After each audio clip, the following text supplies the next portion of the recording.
Hi everyone, it's me again. My eyeballs look like watermelons. And today we're here to talk about Keemstar, my favorite contrarian frat man who's somehow 40, hateful, weird gnome man, has groupies called Face Clan man. So today, we're getting right into it kind of, but I just wanted to thank everyone for support on the channel and just trying to make a nice balance of kind of dealing with topics like this, of individuals and their actions on the internet compared to overall arching topics that relate to rhetoric. Today, though, we're going to be talking a little bit more about philosophy, which is going to be an interesting debacle because I never thought I'd say philosophy and Keemstar in the same sentence. But I digress. Regardless, I also wanted to say that the content's going to be a little bit sporadic because I'm actually going home for real this time. And I just feel weird recording in other places. But I am going to bring the microphone because I still have to tutor. And feel free to suggest any content you want in the future, about certain creators or certain aspects of rhetoric that you would like me to look for if you are aware of them, because I know rhetoric's not a very common practice anymore or thing to study, so a lot of people don't know about, a lot of people aren't aware of like aspects of rhetoric like semiotics and pragmatics and things like that. So okie dokie. So before we get into like specifically Keemstar, we're going to get into the philosophy first, and we're going to discuss kind of the feminist philosopher idea of what marriage is for women and how it's kind of shaped society's reaction to how women should be in relationships as a whole. Because despite the fact that obviously this girl and Keemstar are not married, they are far from married, it is important to establish why all these people that are saying the roles reversed, what a man can do whatever he wants, and what if a man did an older... I'm going to explain a part of it, why the fact that this girl is 20 and is a woman will make it a little bit more of a nuanced subject than kind of what is obvious and what is prevalent in that kind of scenario. So, first we are going to say, I'm quoting this from Professor Marino, men and women both find themselves in our society affected by deep and persuasive attitudes about gender roles. Men are expected to be tough, to be successful breadwinners, to be strong, and women are expected to be nurturing, passive, and caring. The more these roles and expectations are entrenched, radical feminists seems to point out, the worse things are for everyone. No one can really be themselves. Everyone must act as something they're not. For people to live good lives in this view, a deep reordering how people relate to one another might be required, and this benefits men and women alike. So as things stand, right, people still are saying that the gender roles have a very strong effect on society as a whole. And that is a big important part about why the fact that it's a 20-year-old girl is the issue here. I am older than Keemstar's girlfriend. When they said she's 20, and I realized, I'm like, oh wait, I'm not 13. I realized I'm like, I am older than Keemstar's girlfriend. And I didn't even know who Keemstar was till like 2018. And I was like, this guy's really old to be doing this stuff. So that was, 4 years ago. And now he's dating someone younger than I am. The fact that Keemstar was screaming slurs on Xbox Live when I was in elementary school, and now he's like clapping the cheeks of someone younger than me, is kind of horrifying. We have to talk about the economic effects of marriage and the ties that it has to kind of enticing women to get married. Given the fact that even until 50 years ago, women were not able to open their own bank accounts, to have their own mortgages, to have their own properties under easy circumstances that do not relate to a man. So given that the systems are set up that a woman is to seek a man for the sake of financial stability and economic, like just overall economic and social stability, these systems are going to be kind of impossible to eradicate quickly, given that that's the long-standing nature of marriage as a whole. So am I saying that like women are just seeking men's money? No. However, I am saying that there is that nature in the air that there is going to be a dynamic of power of men as providers and women as a providee, for lack of a better term. This is Eric Cave, a philosopher, and he says romantic love is a complex consisting of some combinations of the following elements: attitudes, dispositions, judgments, emotions, and feelings. So given that there's more than simply the love here, right? That there's these dispositions and judgments that have to come into place, where these are the things that you are evaluating, because there's two types of what philosophers deem as love. So there are two types of love. There's bestowal and appraisal love forms. Bestowal means that you do not have reasons to love or care for someone necessarily that are concrete. Instead, the drive to do actions comes from loving someone. Then the appraisal form of love is you have to see certain qualities of a person, evaluate them, and then that is how you pursue your relationship, and the notions that you have prior come through to that relationship. It is implied, given the power imbalance, that this was an appraisal form of love that you kind of can't really avoid, because there's this notion of this kind of evaluation of the status that she perhaps can gain, that he can gain with people like FaZe Clan that are going to be like, oh my god, you got a hot girl, you have that 20-year-old, oh my god, cheeks. So there's definitely going to be this like appraisal and this like benefit for the both of them beyond any genuine nature of that relationship.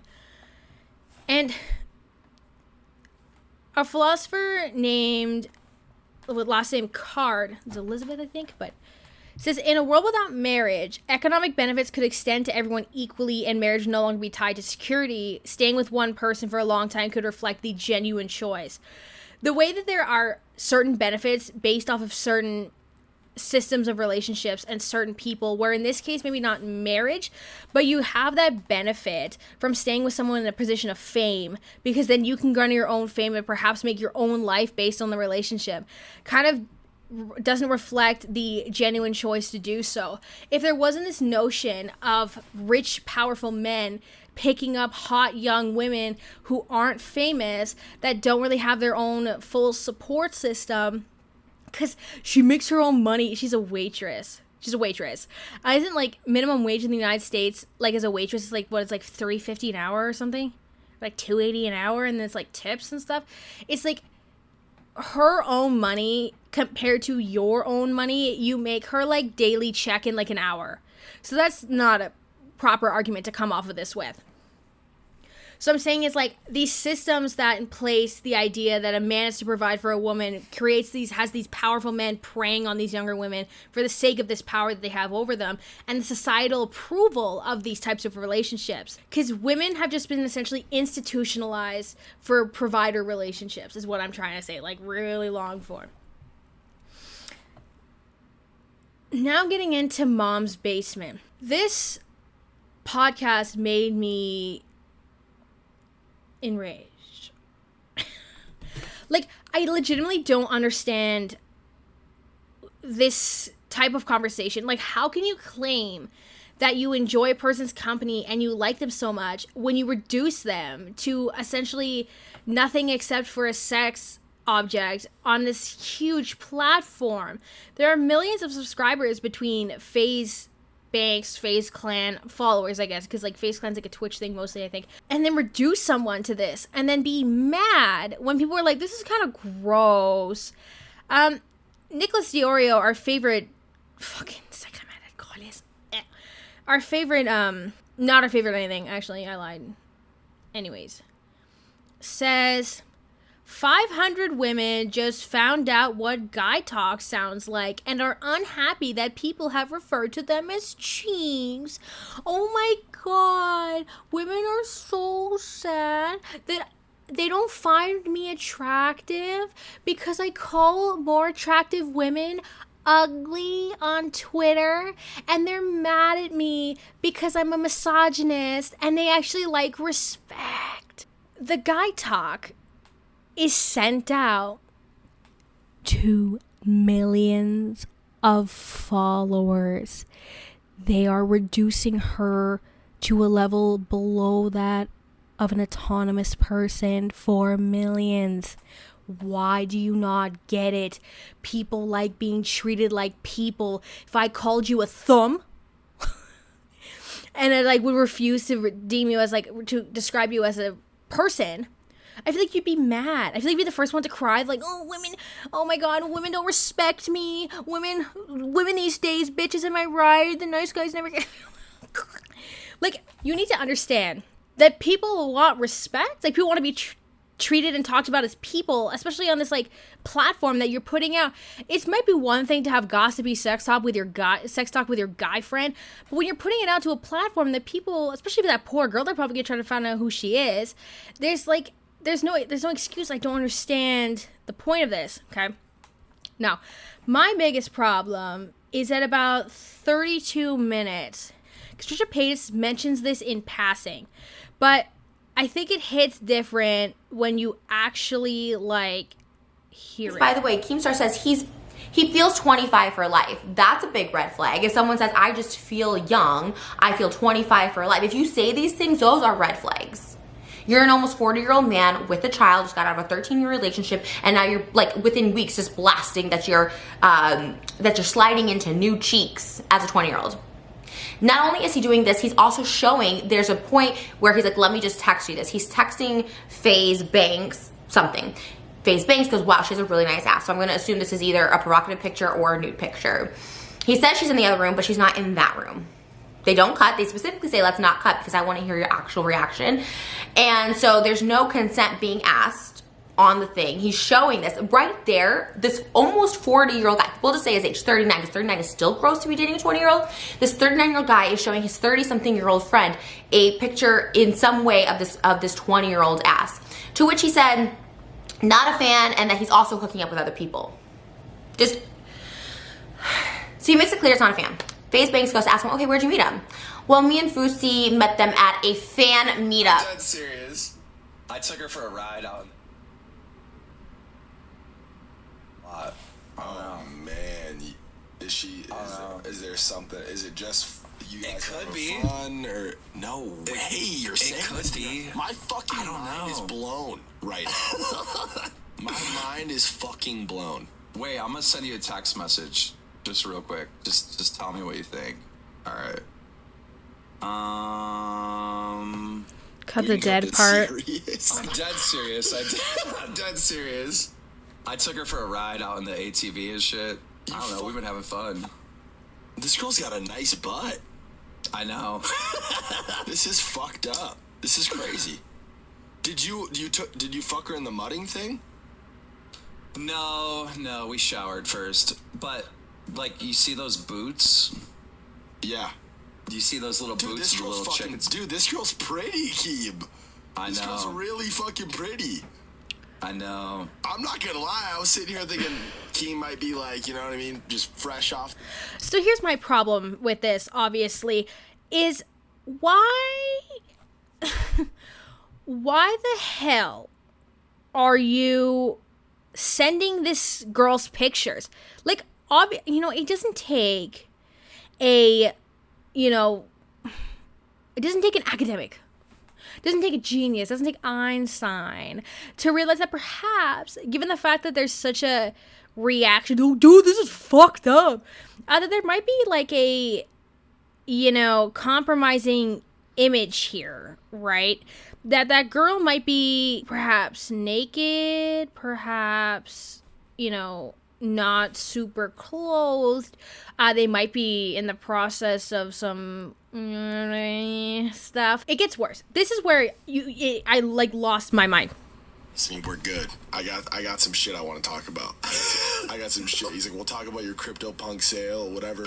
We got shit to talk about. This is fucking crazy. I'm sitting here listening to this like, what? Like on the edge of my fucking seat. This is crazy. This is nuts. Dude, she's in the back room trying to be quiet right now because I'm doing a podcast. She's like here right now. Just to give you some like, I just saved these two pictures to send to Toph to be like, yo, look at this new chick that fucking look at this new chick that keeps. I saved these pictures to send to Toph. He is distributing her pictures after he said he's not in the room, sending out these photos to his friends. Right.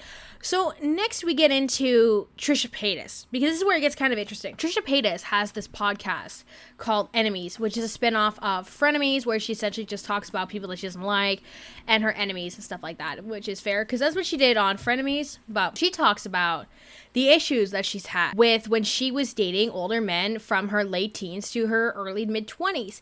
And she talks about how it like traumatized her, and that there's certain notions and certain things that a girl was looking for in order to date these men: status, fame, money, acclimates. And for people to just assume that there's going to be no power imbalance, that the man is not going to be manipulative, that there's not going to be that kind of, like I said, that leverage of the provider, which is typically like societally a male viewed status, and the providee being a woman is societally viewed as kind of like a female, like, even though, like I said, that's not necessarily the case anymore. And I'm not trying to say that women don't provide for themselves, that women don't want to do anything. That is not, I'm just saying there's these certain implications that you can't ignore. It's like, that are the rhetoric of like these types of relationships and the dynamics that are present in them. So Trisha Paytas is talking about this, right? And she puts on Twitter some pretty interesting tweets about the whole. So Trisha Paytas tweets, "I was that broken girl. I've only ever been with guys in their 40s, 50s since I was 16 years old. I was looking for comfort, stability, love in these men, and they took advantage and preyed on that. Their damaged asses just feeding off my youth and then disposing of me." Which, a big part of this that makes it a little bit more suspicious is Keemstar being off of that 13-year relationship, and that he has such a casual view of this kind of dynamic that he has with this girl. Like, there was never a mention of like, it's like, oh, she's cool, she's fun to hang out with, she plays Minecraft, we fucked in the four-wheeler or whatever the fuck he called it, mudding thing or whatever. And then Trisha Paytas continues, "To that broken girl seeking that acceptance from an older guy, I get it, and it's not your fault. And unfortunately, it's hard to break this feeling when young girls are abandoned. That is why these grown-ass men need to not even go there. It's proven it fucks people up." And it's interesting that people really like to disregard Trisha Paytas on this, especially like she has experience in this. A lot of trauma has come from this. Like, I feel like if anyone's going to tell you how it is, someone like Trisha Paytas. There's tons of pictures with these men.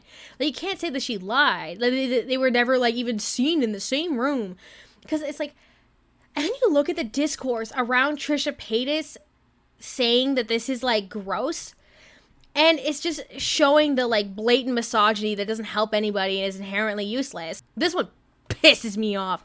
By her logic, is Moses grooming? Because with all those implants, half of Trisha's body is under 18. We're gonna cite something from, we all know her, Taylor's channel. I'll put the video in the cards, but Taylor says, online creators generate an audience similar to their own personalities. If your audience has begun to engage in toxic behavior, it's worth self-reflection. You are not responsible for your fans, but you are responsible for ensuring they know what you do and don't approve of. So obviously I'm in Nicholas Diorio's thread. I was looking at the comments of like that meme that he posted of like Keemstar's relationship is like, I consent, the girl who, like I said, is in a horrible power imbalance, manipulative, supposedly, probably, allegedly, relationship that says, I consent, and then Trisha Paytas saying, I don't consent. So, yeah, and this is his audience, right? So, by her logic, is Moses grooming? Because with all those implants, half of Trisha's body is under 18. I have no idea what this is about. Can I have context? Wasn't the age group close to this when she was with Jason? Like, she's in her early 30s, and he's hitting 50 soon, right? Which, a big part of it is there is an element of consent that could come with age, right? This girl is freshly not a teenager. She's months out from being a teen. And when you're in your 30s, there's kind of this part of life that can kind of, you have also fully developed your brain and your frontal cortex and stuff. And then you're also like kind of a little bit more aware of what real life is, right? Because this girl potentially graduated high school a year or two ago, or 2 years ago. Because I think grade 12, you're like 18.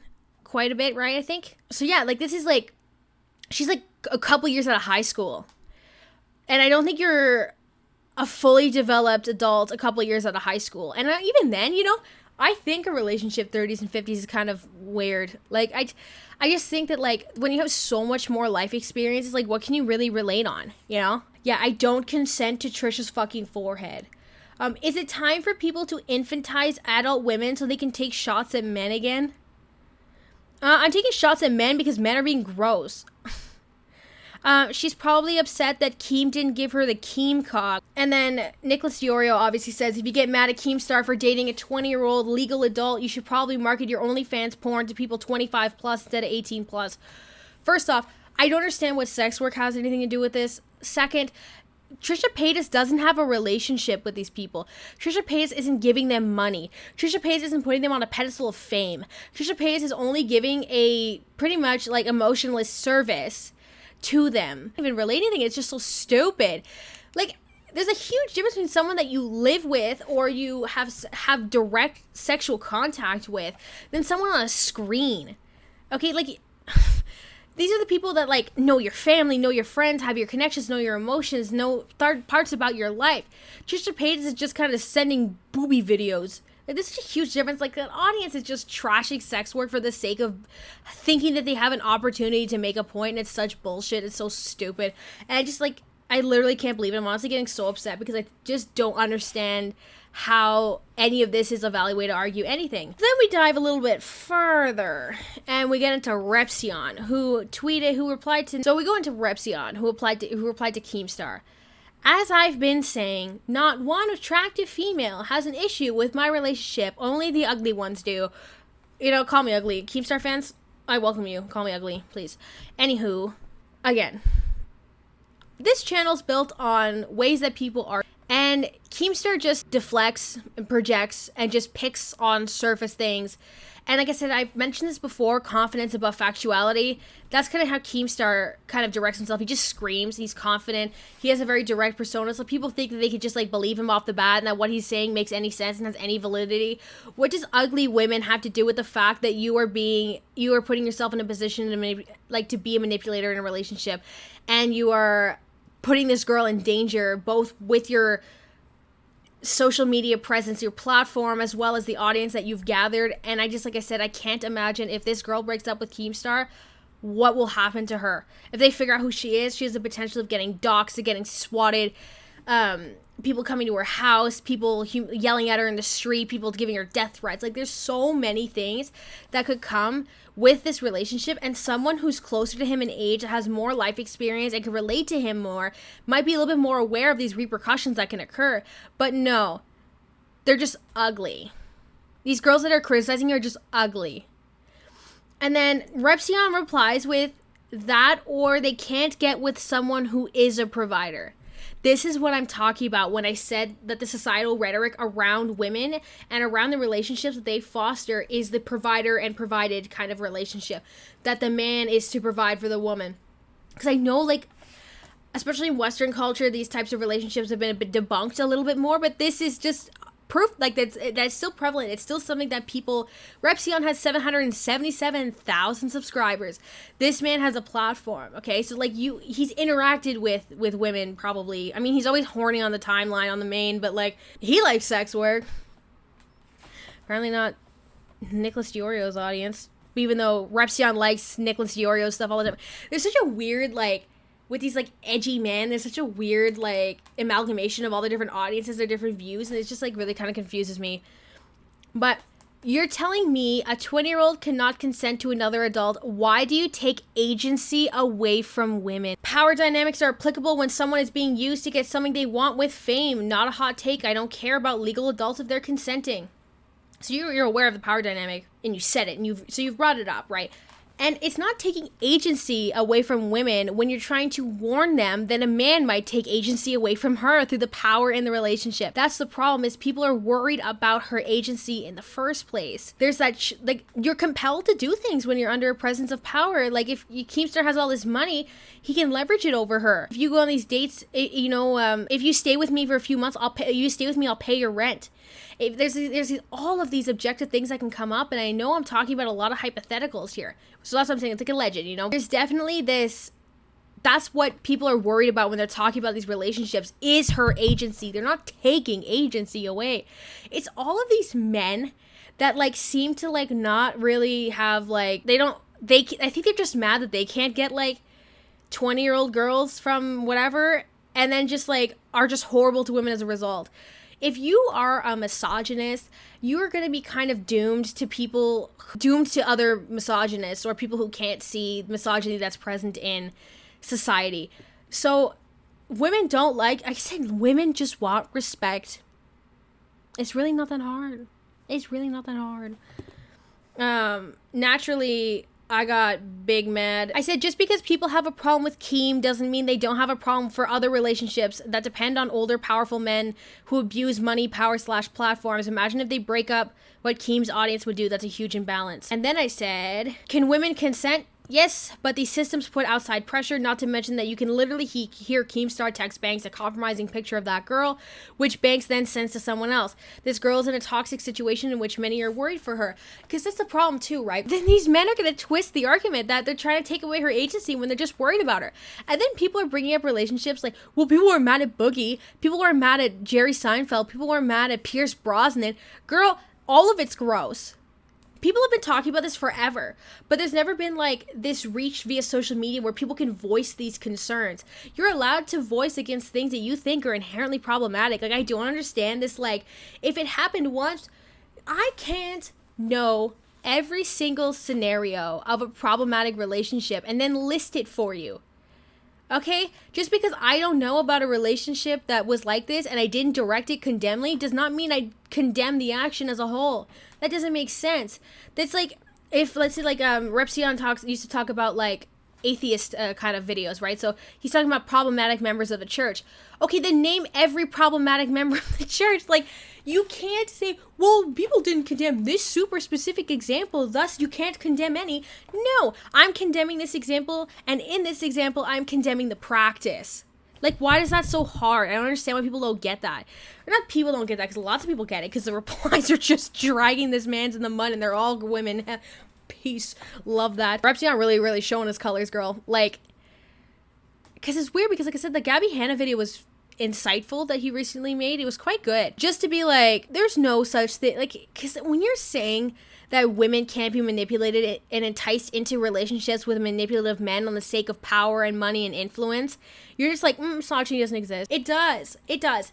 And marriage, like, one of the complexes of marriage was literally to, like I said, to let women live their life, because women couldn't have any sort of freedom, any sort of their own assets without marriage. Like, the whole structure of the relationship, what women need to seek in a relationship, is like this imbalance of power that men can have the access to everything and women are secondary to that access. Anyways, rant over.